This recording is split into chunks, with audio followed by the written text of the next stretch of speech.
Ah, yes. One of my favorite arcade games of all time, Elevator Action. That music will get stuck in your head all day. In this game, you take on the role of Agent 17, codenamed Otto. Your assignment: find all the secret documents in a rather tall building, all of which are conveniently hidden behind red doors. You can use your environment to drop lights on enemies' heads or squish them with elevators. You can also shoot or drop kick all of your enemies into oblivion. At the bottom awaits your hot ride.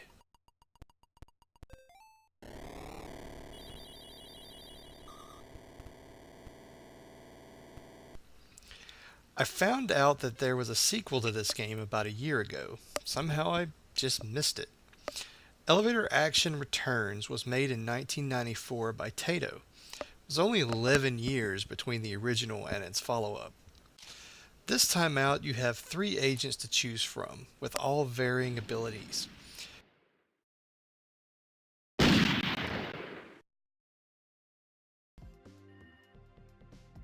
Cart Bradfield, Edie Beret, and Had the Taff. Each one has their own strengths and weaknesses and are differentiated by their firing speed, durability, and movement speed. Each character has a few basic attacks. You have your basic gun, you can hit enemies at close range, you can jump kick them, and you have a limited amount of bomb attacks. Each character's bomb attacks works a little differently. Cart's more or less can clear an entire floor. Edie's has a short range but leaves a burning area behind that can kill enemies. And Had's is like a frag grenade. There are power-ups along the way too. You can get machine guns or rocket launcher power-ups. Environmental damage is still there. There are numerous things in the game that can be used to fight the enemy agents, mainly barrels and things that explode, leaving fire behind. There are also electric barriers that can hurt both you and the enemies. Elevators can still be used to squish your enemies too. The red doors are back. You'd have thought these guys would have learned the first time not to be so obvious.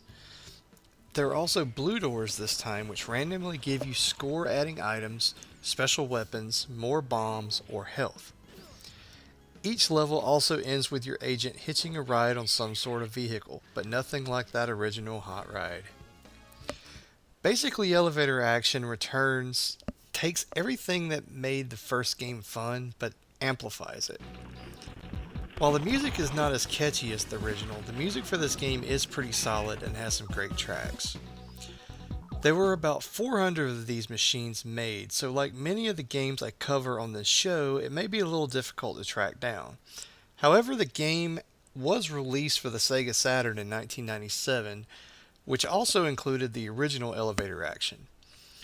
It was also included in Taito Legends 2 in 2007 for the PS2, Xbox, and Windows. Despite all of its improvements, to me it lacks the charm of the original. Maybe it's just that music.